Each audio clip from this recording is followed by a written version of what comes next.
In this video, we'll move into Unit 4 and 5, where we will discuss both the graphs of sine and cosine. So we will look at both y equals sine x and y equals cosine x. Now, the book does these separately. First, Unit 4 going through y equals sine x, then Unit 5 going through y equals cosine x, the graphs. And that's all we're going to do in this class. Of course, the other four remaining trig functions do have graphs. If some of you go into pre-calculus, you will move into those and you'll see a lot of similar things. But as we keep going back and seeing, sine and cosine are the two primary trig functions. There's so much work that could be done just by converting your other trig functions into sine and cosine. So even a lot of similarity when it comes to the graphs. So when we go through these graphs, I'm still going to go separately. We'll first look at sine, Unit 4, then we'll look at cosine. But I also wanted you to see this as kind of a video together to realize it's so similar. The graphs, we've already seen how similar the sine and cosine functions are, just looking at opposite over hypotenuse versus adjacent over hypotenuse, but that they are also co-functions. There are so many similarities that these two have. So when we get to the graphs, we're going to see it's almost the same thing. We're going to start off making the base graph, the plane graph for y equals sine x, and then separately for y equals cosine. And then we'll start to expand a few more vocabulary words, and we'll start to see the types of problems that you can expect. Now, the second thing I want to say before we jump in, when you do these graphs, it is incredibly common to use your degree, to look at your angle in terms of radians and not degrees. Now, it's not that you can't use degrees, it's just so much more common. And for people who move on, and maybe it's a physics class, or again, a pre-calculus, or moving on beyond that, there are a lot of reasons why radians are preferred when it comes to graphs over degrees. So I just want to make that clear. And if you do end up using degrees, I won't give you a hard time, but this is really a good spot to try and embrace radians. And as I keep suggesting, it's actually not that bad. Some people think it's going to be so terrible, and there's a lot of other work we've done where radians can definitely be a little bit harder or just take a little more time getting used to compared to degrees. But when it comes to the graphs, you'll see it's really not that bad at all. The final thing I want to say before we jump in and start getting started is for people who have a graphing calculator, some people think, well, this is going to be a piece of cake because I've got a y equals button, so anything they ask me to graph, well, I could easily do on my calculator. That's actually not the case. It's actually, for a lot of people, the work that goes into the graphing calculator is more of a pain because just watch this. I hit y equals sine x, I hit graph, and I don't know how much you could really see in detail, but there's almost nothing happened. A tiny little bit of curve came here, a tiny little bit of curve came here, and for a lot of us, it's like, even if you're not familiar with the graphs, don't worry, we're going to do that in just a moment, but it's like that can't be right. So what's wrong with it? The issue, well, there's twofold. Number one, mode. I'm in degree mode, not in radian mode. So like I said, that's going to be a big thing, because the second aspect is your window. That for pretty much all of us, when we have our graphing calculator, the standard window goes -10 units to the left, -10 to the right, and then similar for y, 10 units down, 10 units up. And that window, that is not a good friendly window when it comes to the trig functions. Even if I switch to radian mode, let me do that quickly.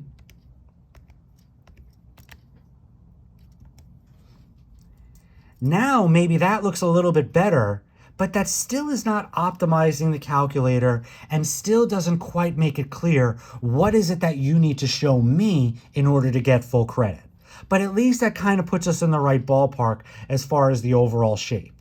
But again, as we've kind of mentioned before, most of us, when it comes to our calculators, the spots where we need calculators are when we're doing real computations. That's where we're almost always in degree mode, or we're given degrees, or we want the angle in terms of degrees. So a lot of us leave our calculator there. And again, that's going to cause a whole lot of problems when it comes to making these graphs.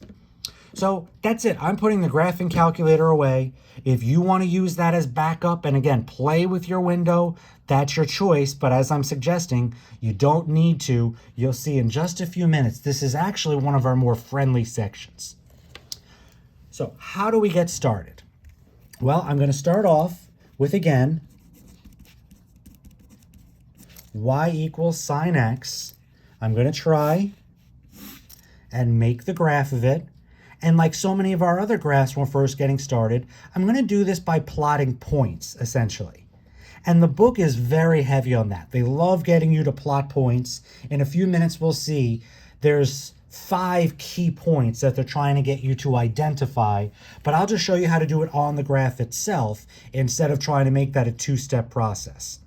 But for this very, very first one, it's almost going to seem a little strange because I'm going to go back and I'm going to draw that unit circle, and we're going to use this picture. This doesn't give me the graph of this, but I'm going to use the relationships we have from this in order to plot my points over here. So my y-axis, my x, and again, I know it's going to be a little confusing because on this, we've got xy pairs, and we've got our standard angle theta. X corresponds to cosine, y corresponds to sine. So I'm kind of thinking of this as the theta axis for right now. So as I go around, theta is going to be my x, and the output I get, the y value here, will be the output that goes over here. So it sounds confusing, but just wait and see. I'm going to start right here. Right here, when the angle is 0, well, we know the xy pair is 1, 0. So when the angle is 0, the y is 0, that would give me a 0, 0 on my original graph. Now, as my x, and again, my x is really my angle theta here, as x starts to become positive and we start to get some bigger values, so as theta starts to get positive, well, now we're moving into the first quadrant. What happens to the y's? Well, from here to here to here to here to here to here to here, the y's keep getting bigger until we hit a max y coordinate right here on the next boundary. Y never gets any bigger than it does right here, and at an angle of 90 degrees. And like I said, I don't mind if you do 90, but I'm going to come back and point out one more moment why it's a little better to get used to radians here. But if you wrote 90, it would be okay, but I want to be very clear. All the problems in the book, they do it in terms of radians. So in all my solutions, I'm giving them to you in radians as well. And like I said, it's an extra good reminder is really one of the biggest things. So pi over 2, we get a y value of 1. So my y's were going up, and they peak right here at a y coordinate of 1. So very quickly, why am I choosing radians over degrees? Well, a little bit has to do with scale. You'll see in a few minutes, we can kind of make our own scale here, and that's going to be one of the big keys to graphing either of these functions. You make your own scale and just make it clear to the reader, me, and that'll be good enough. But just thinking about scale, this is 1 unit. Pi is, again, very roughly 3, so 3 divided by 2 is 1.5. That is 1.5 units to the right as I go up 1 unit. If we did this in terms of degrees, I would have to click 90 units to the right before I go 1 unit up.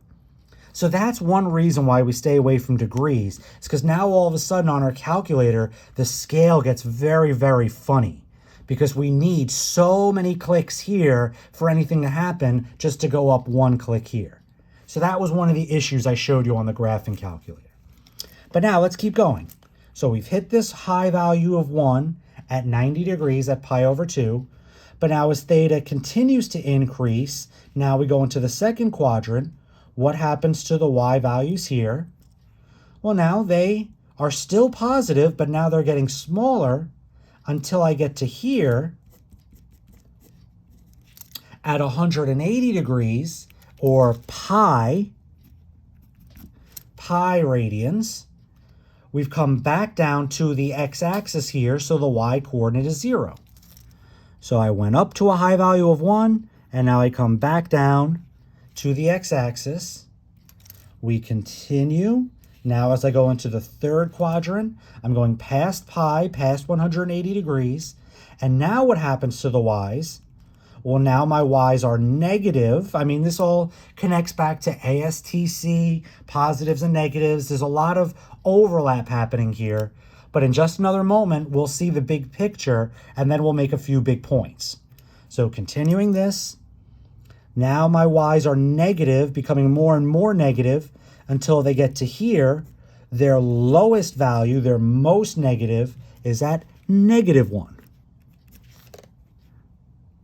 And that happens right here at 270 degrees, or 3 pi over 2 radians.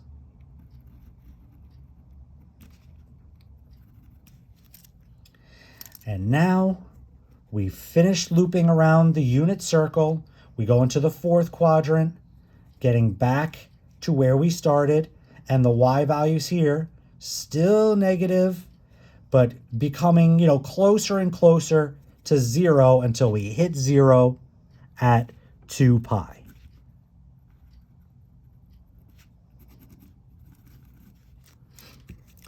That is one cycle of the sine curve. And this is another little place when I normally give directions, I normally have students show me at least 2 cycles because the curve doesn't stop here. But again, looking a little ahead in the directions in our book, they're pretty much always asking you for just 1 cycle, and that's 1 cycle. Because look what happens. Can you go past 2 pi radians or past 360 degrees? Yeah, you can. But what happens when you do that? You just do the same thing over and over again. That's what we saw with coterminal angles. Once you go between 0 and 360, you get everything is unique. But then once you go past there, well, 361 degrees right here is the same thing that happened right here. 362, same thing that happened right here. So that this continues to repeat itself. And it even continues in the other direction as well. Go back, we started here at 0, but what if I went in this direction? Well, now I'd be getting negative angles, and I'd be starting with negative y's. Again, this just continues in the other direction as well. So all of that is the graph of y equals sine x.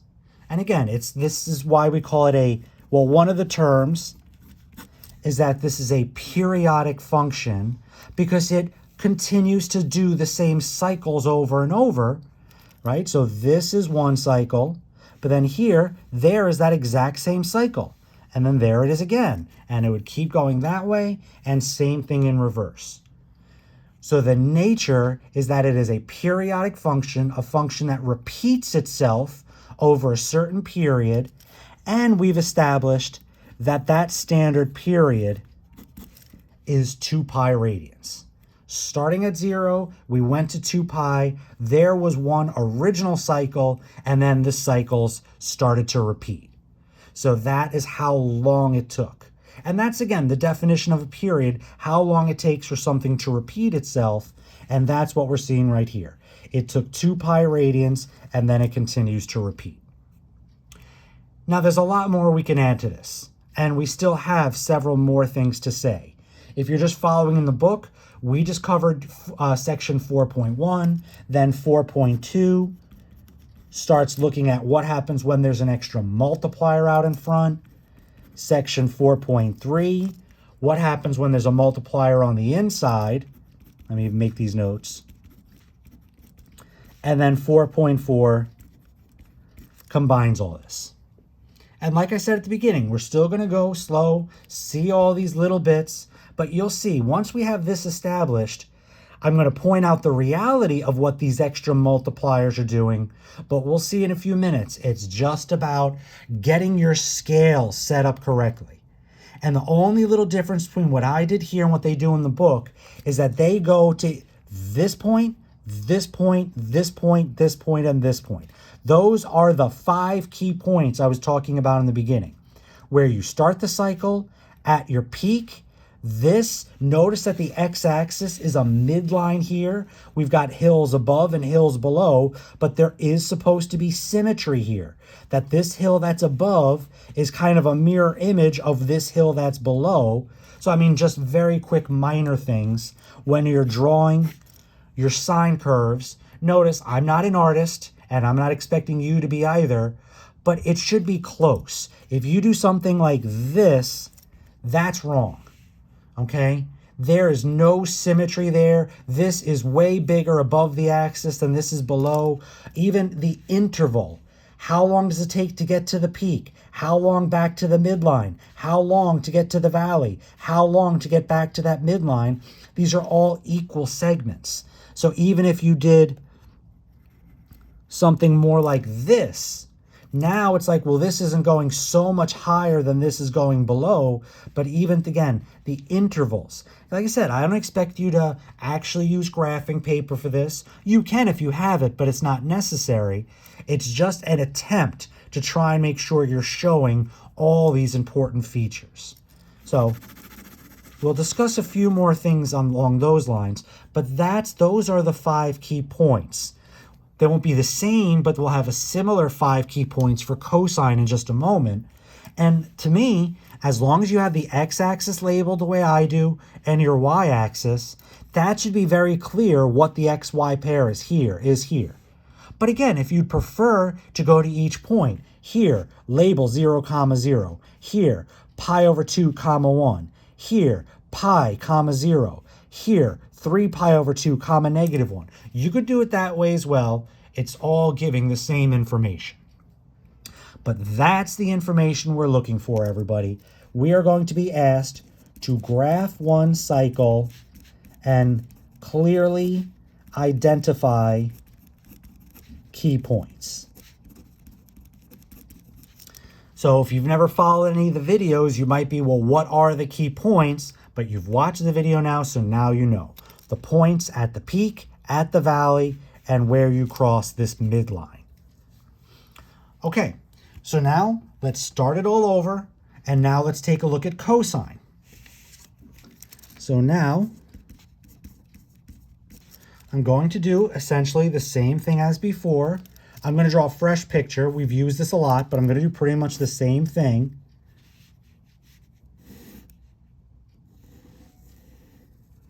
And once again, that's our standard way we think about graphs, where again, y-axis and x-axis.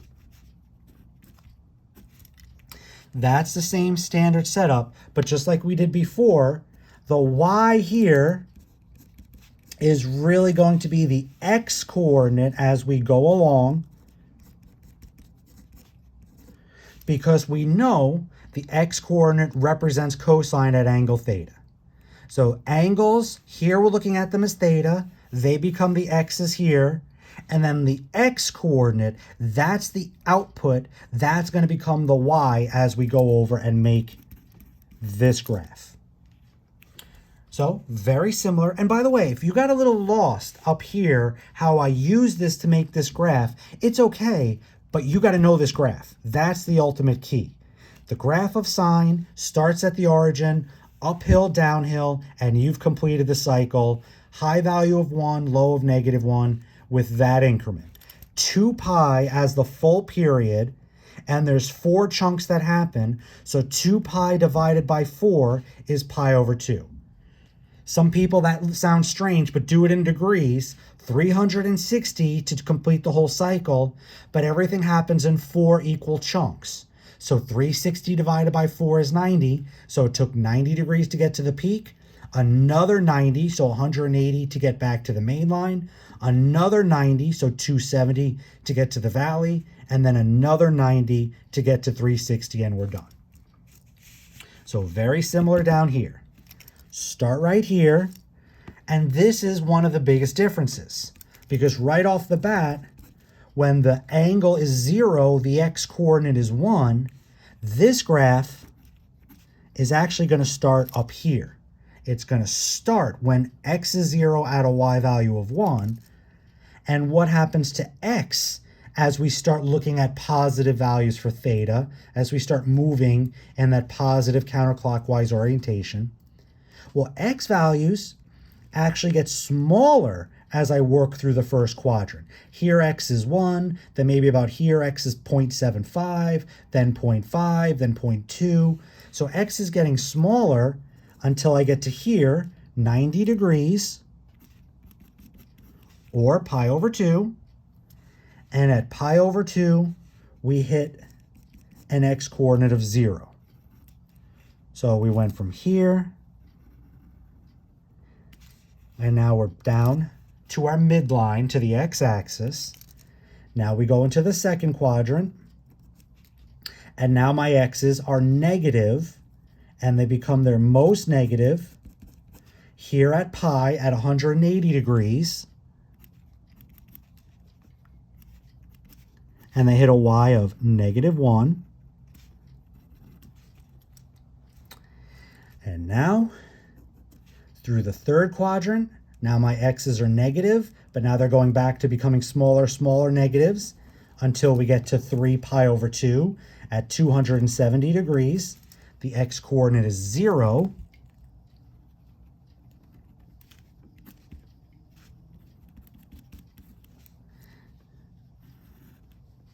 And we finish wrapping around the unit circle, back to where we started, and we're back at 2 pi. We're back to that peak value of 1. And same thing, there's one cycle. We did one loop around the unit circle. We covered everything that happened. And now what happens if you go past that? Well, again, it repeats. The cycles continue. And they would continue once again in both directions. So there's one cycle, and then it would just continue to do those cycles forever to the left, and then same thing in reverse. Forever to the right, and then same thing in reverse as we keep going to the left. So there is one cycle of cosine. And notice, again, my scale, I was slightly bigger with my scale here than here. So that's just my scale. It's not that the cosine is a little taller or wider or anything like that. It's the same. Again, that's just me doing it by hand. And here I just accidentally made these a little wider and this a little longer. But it still has all that nice symmetry. This hill that's below the x-axis is supposed to be like this hill or this hill above. The one thing that's a little screwy for some people is cosine kind of starts in the middle of the hill. So a lot of people, when they just draw one cycle of cosine, they make little mistakes because they do things like this. And they lose that sense of symmetry because, again, same thing at the end. That's the end point. When you're halfway up the hill and there's another half hill to come on the other side, we'll do that same thing over here. You're not just going straight down. You kind of got this tiny, I don't want to call it a flat spot, but it's a, you've got the entire top of the hill, and then you start to go down, and then you do that same thing below. Like I said, it's a little bit tougher here. It's a little bit easier to get that sense of symmetry right here because you go straight from one hill into the next, whereas here you're starting in the middle. But again, we try. Not expecting you to be perfect, not expecting you to, again, need graph paper to make this perfect, just to make sure. If you do it quickly and it comes out messy, just scribble it out and do it again or erase it. That's just fine. Okay, the next thing I want to point out, we've got so much of the hard work done, everybody. Having the base graphs established, we have a few more points we have to make, but we're really, really close to wrapping this up. But just one last thing before we move to those extra points. Same thing, Unit 5, Unit 5.1 does this. 5.2 looks at a cosine x. 5.3 does cosine bx. And then 5.4 does a cosine bx. So we're just going to see those things together instead of seeing them as two separate ideas. Like I keep saying, I want you to see sine and cosine as similar. They're not exactly the same, but they're very much related. Even just come back here for one quick moment. I have seen people start their graphs of cosine here so that they could kind of do this, right? Get the whole hill above, then the hill below. And technically you could say that's one cycle, but we really like that cycle to start at x is 0. So if you went from here to here, it's like you're drawing the sine curve, but by shifting it, that's why it's cosine. I just think that's a little bit of a mistake to make. What you should get used to is when you make sine, you start in the middle, and then you do your double loops, loop above, loop below. And then for cosine, you just start at the peak, and all this takes you down to the bottom, and then all this takes you back to the peak. But it still needs to be smooth and round, okay? I've also seen people when they draw cosine do things like this. That and that are not at all the same thing. These are very, very different type figures, okay? You're starting to get the transition, but you're never getting that bottom loop. You're just coming to a sharp point. So that's definitely a bit of a mistake. And the last one, people make these into boxes. And it's whether it's sine or cosine, it comes up a little more with cosine. People draw that as cosine, or people draw that as sine. Again, more garbage, everybody, right? Look at these smooth, free-flowing curves. You know, if you accidentally make a point seem a little too sharp, you take your pen and you smooth it out. Or again, if it's really, really that terrible, you just start it over again, because as we keep drawing, we're just going to draw one cycle. And back to this, all the same things we saw. The period is still 2 pi. Starting here, that is where we started to repeat the process, starting at 0 and then finishing at 2 pi. Our high values are 1, the low values are -1, and it's still equal segments. 360 degrees to conclude the whole cycle, so 90 degrees, 360 divided by 4, or 2 pi divided by 4 gives you pi over 2, and then you keep adding a 1/2 pi to go from one to the next. There's 1/2 pi, another 1/2 pi gets you to 1 pi, and now you're at your valley. Another 1/2 pi gets you to 1 1/2 pi, back to the midline, and then another 1/2 pi back to the peak. And the same thing I said with sine. I kind of like to just label your axes to make it clear, and now we can see all the key points, the angle and the y's that go with them. But if you'd rather, right here, that's 0, 1, pi over 2, 0, pi, -1, 3 pi over 2, 0, 2 pi, 1. I'm perfectly fine with that. Again, you're still giving me all that same information. Okay, so very, very good start. Now let's start seeing the differences. So let's compare, and I'm going to use 3 different colors to try and make this clear. Let's look at y equals 3 sine x compared to y equals plain sine x, and then I'll use a pencil for this last one, y equals 1/2 sine x. What we are looking at here is we're starting to move in this possibility. What happens when there's an extra multiplier out in front? Now, they use this a, and that's not a coincidence. So generically, this is y equals a sine x. And the reason they're using a capital A for this is that a in this stands for what we call the amplitude. Again, these sine and cosine curves, if you didn't already know, there's a lot of science that connects to these two. Anything that moves in a wave, whether it's an ocean wave or a radio wave, a sound wave, they move in sines and cosines. Believe it or not, this is exactly how your iPod works. Any kind of music of that sort, there's all this sine and cosine work that is basically being memorized, stored as data, and then your iPod plays those waves, and we hear them as the appropriate sound waves. So there's a lot of really interesting work that goes with this, but the idea of an amplitude is the highs and the lows. Literally, the definition of an amplitude is half the distance from a peak to a valley. That's a slightly informal term, but go back to my original sine graph. My high value is at a y of 1. My low value is a y of -1. There's 2 units between these, so half of that is 1. Y equals sine x has an amplitude of 1. So all that sounds difficult, but all it really boils down to is that the peaks are at the positive of that value and the valleys are at the negative of that value. So we already looked at this as y equals sine x is really y equals 1 sine x, and that is a function that has an amplitude of 1. So even though that's the second one I put here, let me graph that one first. And watch how I graph this, okay? I know I'm graphing sine, so all I'm going to do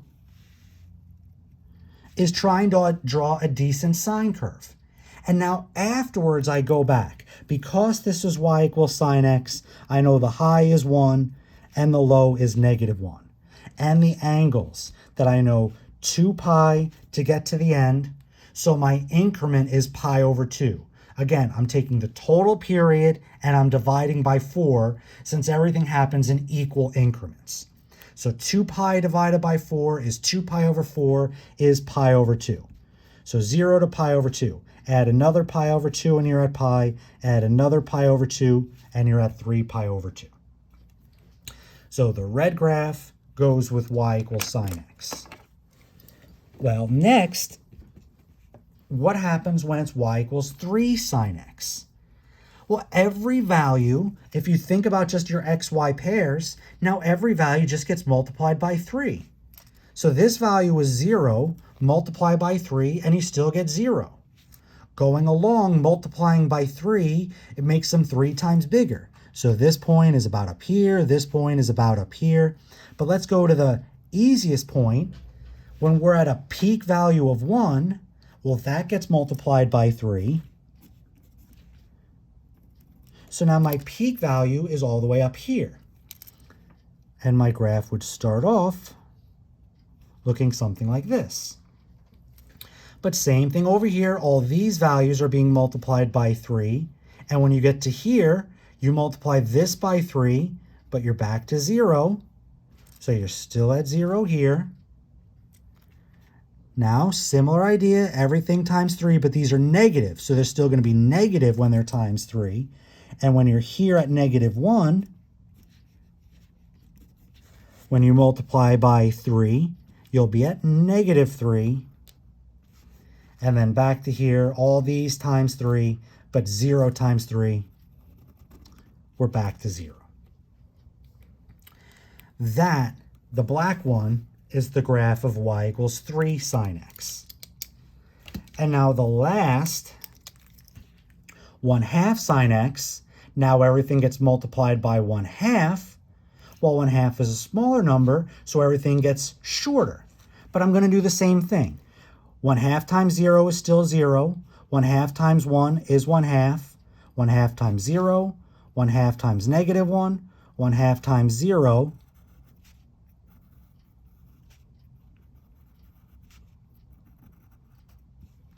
And now that pencil, that very thin pencil curve, that goes with y equals 1/2 sine x. So what's the point here, everybody? The point is that having a different amplitude is quite drastically different when you look at the graph, okay? Because the amplitude is all about establishing these high and low points. So when you multiply by a big number, those highs and lows go up a lot higher and down a lot lower. When you multiply by a small number, those highs and lows go down quite a bit, and then the low is up a good bit. But what do they all have in common? They all still have that same basic sine curve. And now, this is the last time, well, we'll do something similar with the B part in a moment. But this is the last time we're going to graph them all on the same graph. Now, when we go to graph these, the key is we'll just make a fresh graph. So any one of these we're graphing sine. So we'll just do that. I'll spill the beans a little bit. That b in a moment is going to affect the period and the x values, but these are all the same plane x, so they're still going to have that same 4 key values. Again, the fifth value is 0, so those are our 5 key x values. But what's the high and the low? Well, if you're graphing this, you would go up here and say that's 3, and down here and say that's -3. Now again, to scale, the scale is different than the scale was here, but everything is clearly labeled. That's what I'm looking for. If you're doing this one, well then the high would be 1 and the low would be -1. And there's your graph and there's your answer. And if you're doing this one, well the high would be 1/2 and the low would be -1/2. So what my point is, that we want to realize that changing the amplitude makes quite a difference, but for our purposes, for us to actually sketch these, it's just about making the right curve. So sine when it's sine, cosine will be exactly the same, everybody. So I'll come and give you some examples of that in a moment, but it's going to be the exact same thing. Actually, let's just do it. If I want y equals 5 cosine x, there's my cosine curve. High value is 5, low value is -5, and there are my appropriate x's. And that would give you full credit for this graph. Like I said, I know some people, if we were in person, we'd probably get some graph paper. So we take advantage of the graph paper and use the units to go up and make the high 5 and the low -5. But when you're doing it by hand, I mean, you could go 1, 2, 3, 4, 5, show all 5 units. That certainly is fine as well, but it's equally acceptable as long as you're just making it clear. But all the other things I said in the beginning, if you're going to sketch this and your graph does this, that's not okay. It's not just okay to say that's 5 and that's -5. That's garbage. Again, it doesn't have to be perfect, but we're trying to see that symmetry. That would be a very big misunderstanding. One thing we are not going to do here, I'll mention this very quickly at the end, we're not going to do any left, right, or up, down shifting. Okay, so in those situations, if you're shifting up, right, left, down, maybe that's your situation and it's really 5 to -1, and that's your midline. That you're looking at y equals 2 as your midline, but I don't want to get too far ahead. We're not going to be doing those extra shifts. You go to pre-calculus, I'll guarantee you have to do some of those up, down, left, right shifting. But for us, it's just getting used to the basics. And the basics are the 2 basic curves, one for sine, one for cosine. The second aspect, understanding a change in amplitude. And the third will be the B part. But there's one last thing here, because there's one little thing that I ignored here. A, from everything I've done, has always been positive. And it's only the number part itself that affects the amplitude. What happens if we want to look at, let's look at y equals -2 sine x, and then we'll separately look at y equals -2/3 cosine x. You don't say the amplitude is -2 or the amplitude is -2/3. The amplitude here is still 2. The amplitude here is still 2/3. The nature of amplitude is, again, this sense of distance. And we don't really consider, again, distance itself, we don't consider negative distances. So the negative doesn't affect the amplitude. This is where we have to remember the other aspects of what a negative out in front does. So hopefully this is just a quick reminder. If you look at something like y equals x squared, a lot of people remember the graph of that goes with this upright parabola. What happens if you look at y equals -x squared? That negative is a flip across the x-axis. So in this case, that would just make it a parabola that opens down. That's the extra thing we have to consider here. Yes, the amplitude is 2, but that negative is also giving us a reflection across the x-axis. So how do we draw that? That's actually not that hard.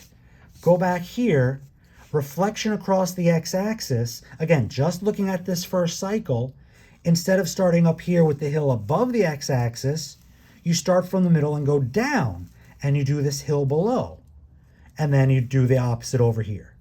So if you wanted, let me even put that in here, negative sine x, that would be your curve. Again, it's just the flipped over version, that mirror version. Instead of the uphill above the x-axis, you get this downhill below the x-axis, and then you get the uphill above, but the high value would still be 1, the low value is -1, and these increments took 90 degrees to get to the peak before, so it takes 90 degrees to get to the valley. So that's all it is. Similar down here. If I want a negative cosine, well, negative cosine, you, instead of starting at the peak, here you started in the middle, right? So start in the middle, instead of going up, you go down.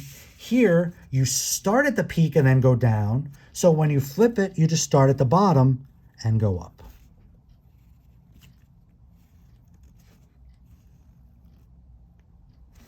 And similar.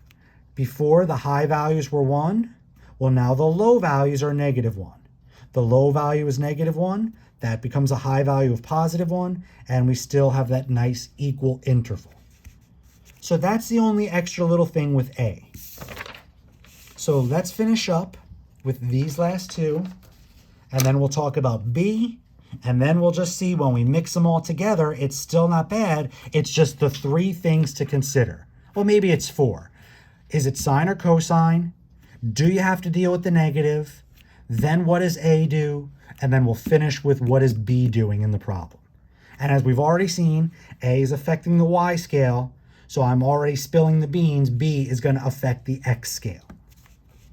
Okay, so this one, you know, again, little things, 2 sine X compared to 2/3. Well, this would have higher highs and lows. This would have smaller. But again, I'm drawing them separately. I'm not putting them on the same graph. So my big thing is that this is sine, but with that negative,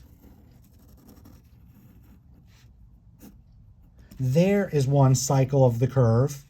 And as we keep suggesting, just get your highs. Well, low is -2, high is +2, and your x, pi over 2, pi, 3 pi over 2, and 2 pi.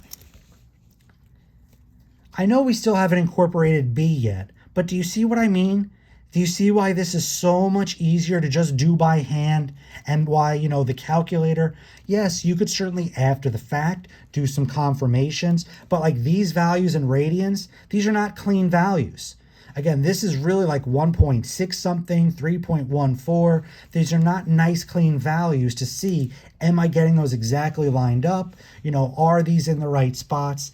Your calculator can almost end up being more work than it's worth. So I really hope we're understanding the big picture. That's what we need here. So let's come over here. Similar, cosine, but with that negative. Again, that also gets that reflection across the x-axis. My highs and lows will be 2/3, but with that extra reflection, instead of starting up here at the peak, I start down here at the valley.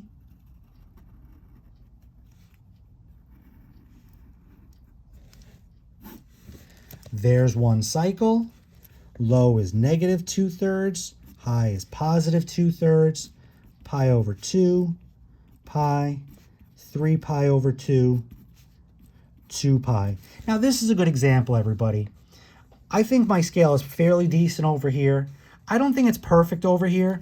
I think I'm a little longer here than I was here, but I still think that's close enough. So that's what I'm saying. I'm not trying to get you to be absolutely perfect. You don't need a ruler or anything. But again, some attempt, that's definitely close enough. Something like this is not.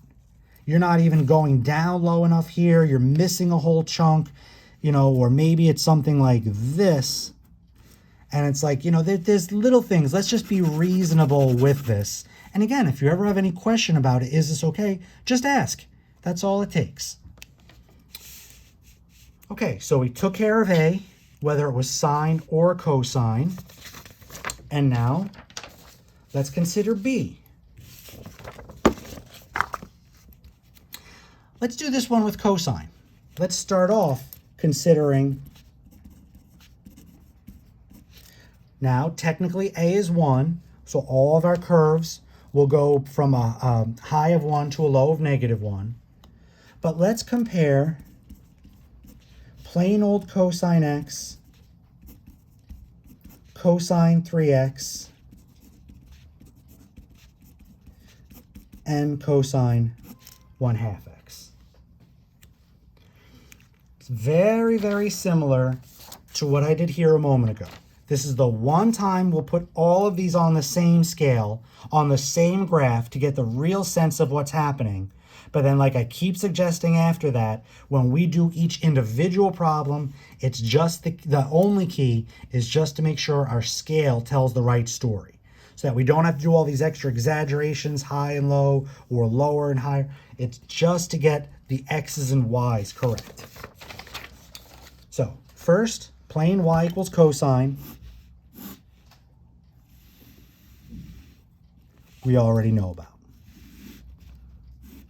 So we've got 0, pi over 2, pi, 3 pi over 2, and 2 pi.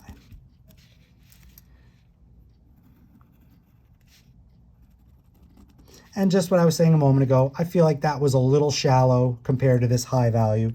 So I just extend it a little bit. Nothing wrong with doing that. If you have a pencil, you can clean that up a little easier, but nothing wrong with the pen either. That is good work. That's just fine. But now, what happens in these other ones? The key in this, we're not multiplying after the trig function. We're multiplying as soon as we put in the angle. So here, it took 90 degrees. Cosine of 90 got me to 0. Cosine of pi over 2 got me to 0. But if I plug in x is pi over 2 here, I get 3 times pi over 2. I'm actually getting the x value out here. And then if I plug pi over 2 in here, I get 1/2 times pi over 2, which would be pi over 4, which would be the x value here. What's happening is, as you plug in x's, this extra multiplier, depending on the size of it, is either speeding it up, so it's making these highs and lows happen faster, or it's slowing it down, making these highs and lows be more gradual and extended. So the way we're going to do this, I mean, we could go through and just literally keep plugging in points, but let's just get to the ultimate point here. A was a little bit friendlier because whatever the A value was, we saw the negative as a second consideration, but the A value itself directly told us the highs and the lows. B affects the period, but what we will get is a new period.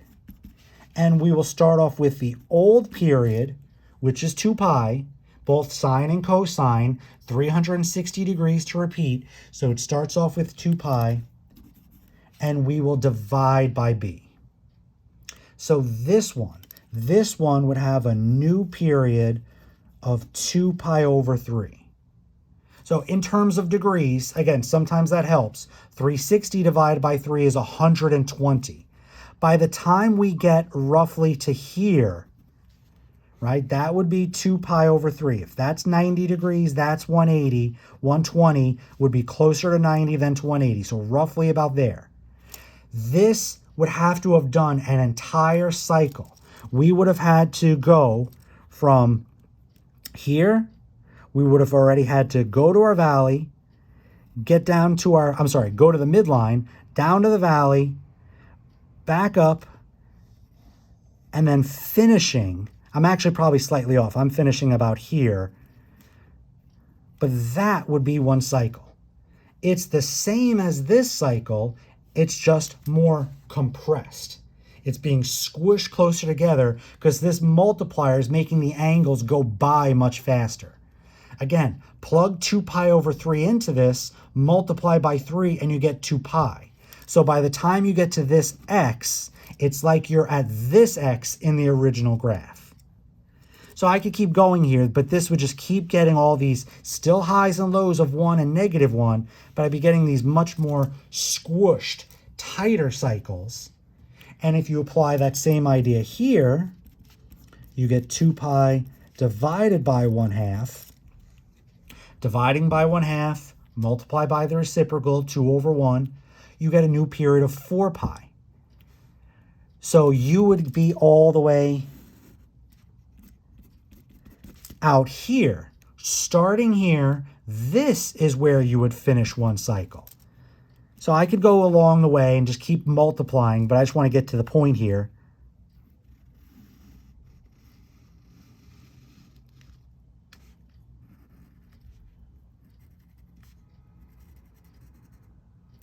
That would be one cycle of y equals cosine 1/2 x. I could have used different colors. Sorry about that. Let me do that really quickly.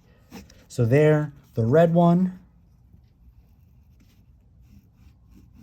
was the very, very tight cycle here. And the pencil one is this very long cycle.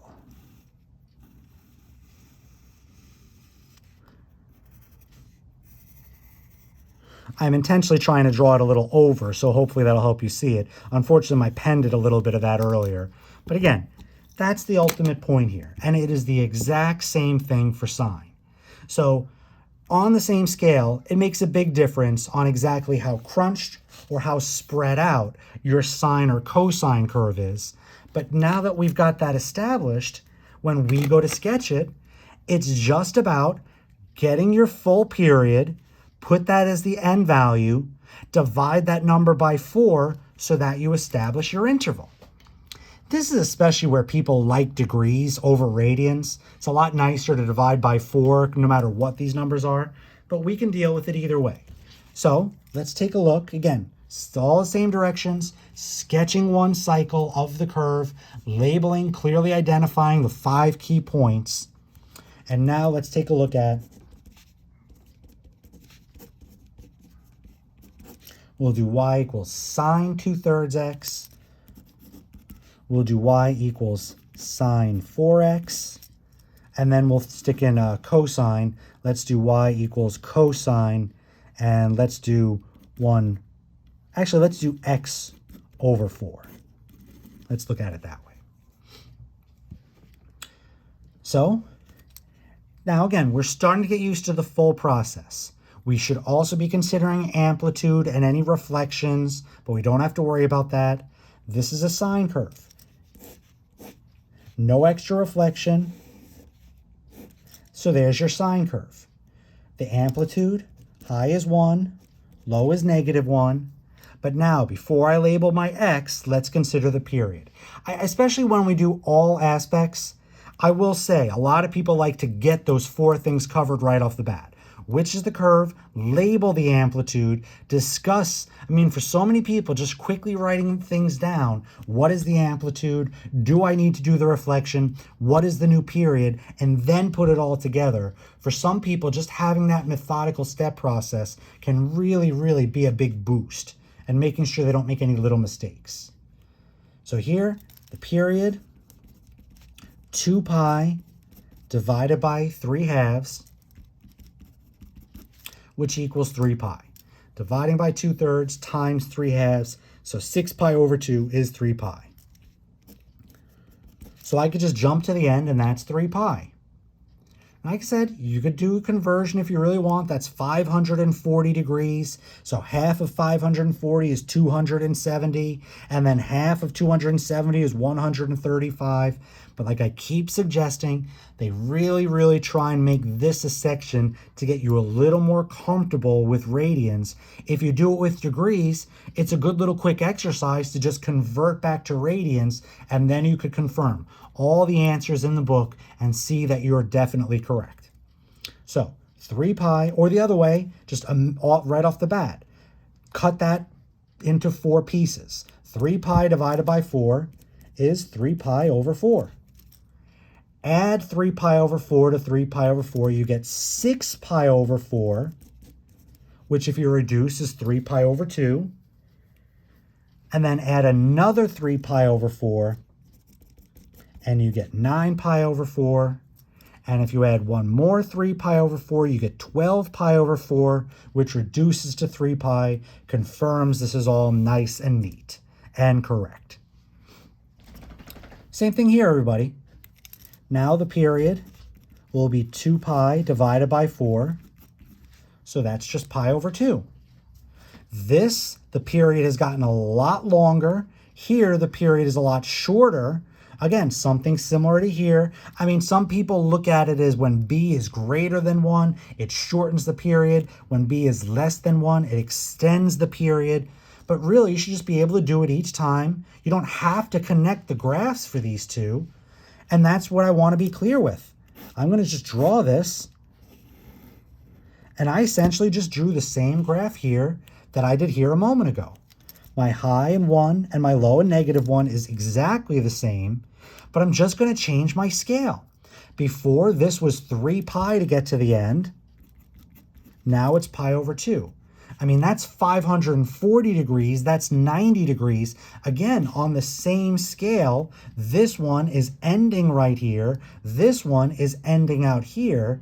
So this one is very stretched out. This one is compressed. But when you get to make it your own scale, you just draw the same curve and adjust the scale. So still 1 and -1. Divide this by 4, you get pi over 8. Add another pi over 8, you get 2 pi over 8. Add another pi over 8, you get 3 pi over 8. And one more pi over 8 is 4 pi over 8, matches with pi over 2. Last one, well, now it's cosine. So let's make sure we draw a cosine curve. But here, the last thing here, that's why I wanted to redraw this, just to make it clear. X over 4 is the same thing as 1/4 times x. I can't tell you how many people accidentally go 2 pi divided by 4 and do the same thing here that they did here. This one, the b is 4, so there's your 2 pi divided by b. This one, it's 2 pi divided by 1/4, not just divided by 4. So now your period is 8 pi. But it's a cosine curve. So there's my nice cosine curve, 1, -1. But now I go to the end, that's 8 pi. 8 pi divided by 4 is 2 pi. So 2 pi to the first mark, another 2 pi, and another 2 pi, and one more 2 pi. We're right back where we said we should be. Okay, and now let's wrap this up, everybody. Let's see them mixed together. So let's take a look. Let's do y is -3/4 sine 5x. Then we'll look at y equals -4 cosine of, let's do 5/3 x. And y equals, let's do 10 sine 2x. And we'll do one more. Y equals 4.6 sine 1/3 x.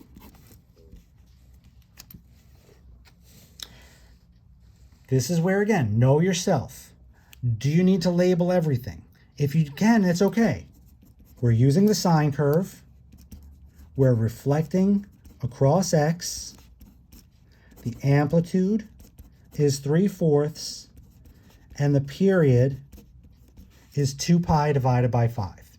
I gotta say, a lot of people, I intentionally wanted this because, you know, when we use radians, you know, if we use degrees, 360 divided by 5, you get a nice number. We don't have to have nice numbers, everybody. It's nice when that happens, but it's not necessary. But when you do it in radians, that's where people are like, oh, I don't like that. It doesn't matter, everybody. It really is not that bad because look at what happens. First things first, draw your sine reflected across the x-axis.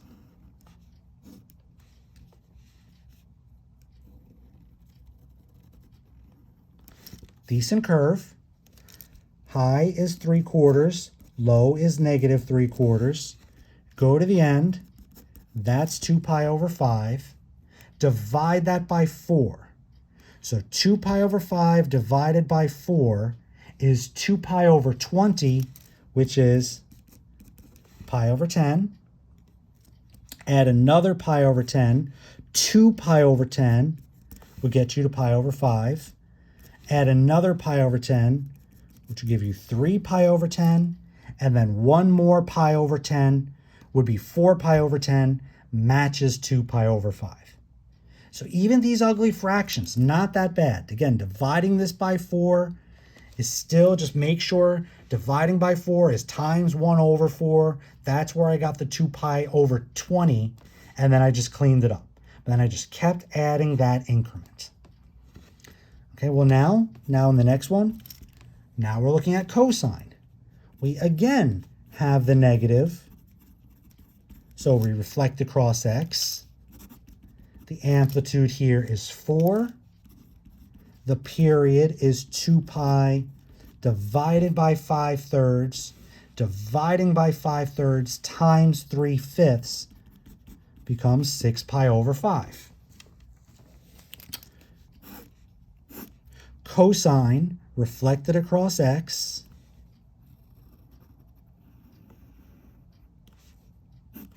There's my curve. High is 4, low is -4. To the end, 6 pi over 5. Divide that by 4. 6 pi over 5 divided by 4 is 6 pi over 20. Now it's 3 pi over 10. Plus another 3 pi over 10 is 6 pi over 10, which reduces to 3 pi over 5. Plus another 3 pi over 10 is 9 pi over 10. And then another 3 pi over 10 gives you 12 pi over 10, which reduces to the 6 pi over 5. And the last two, we're dealing with sine, a positive for both, so no reflection. This time the amplitude is 10. This time the period, 2 pi divided by 2 is pi. After a couple of really funky ones, I mean, I threw everything at you here. I threw negatives, I threw an ugly fraction, I threw a fraction in here, all these different possibilities. And I really hope after taking your time through this, not just snapping your fingers and expecting it to be perfect, but after taking your time, I hope you realize it's not that bad. These are not that time consuming, just need to be methodical. But now at the end, it's like that one is probably the easiest one we've done. But don't worry too much about it, right? Just do it. Like some people now, they get in their heads, is that too easy? Am I forgetting something? Be confident. You covered all 4 bases. I'm drawing sine with no reflection. So there is my sine curve. High is 10, low is -10. I mean, again, on the same scale here, this would be huge compared to this, all the way up to 10. But when we draw it on our own, that's all we need. That is pi, and cut pi in 4, and you get pi over 4.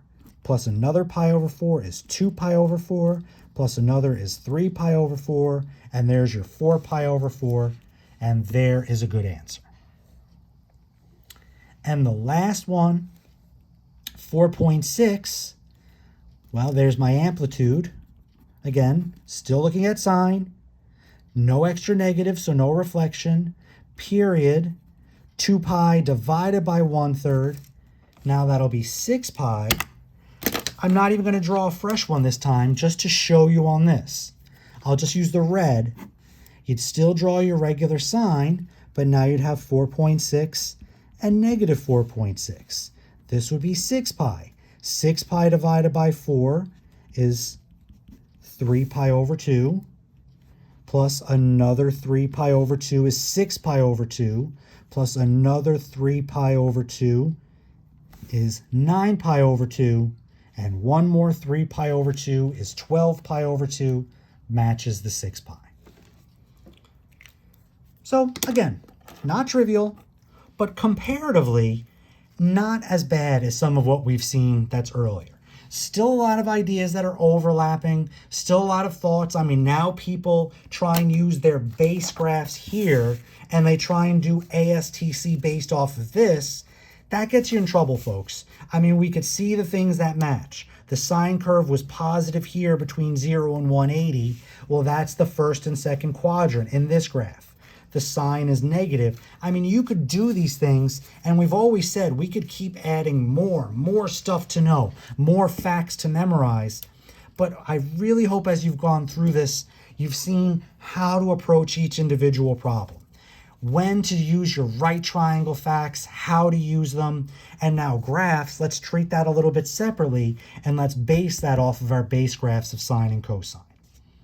The last tiny thing I just want to mention, like I said, that is it. That's all we need to do.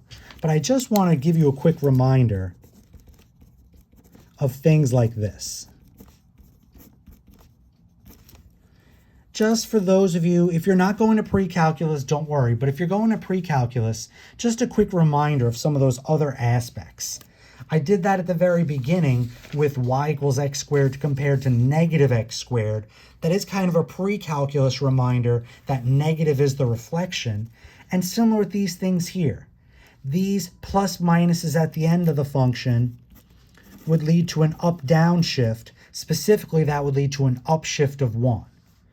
And then here, inside those extra plus minuses lead to left-right shifts. This would actually lead to a right shift of pi over 2.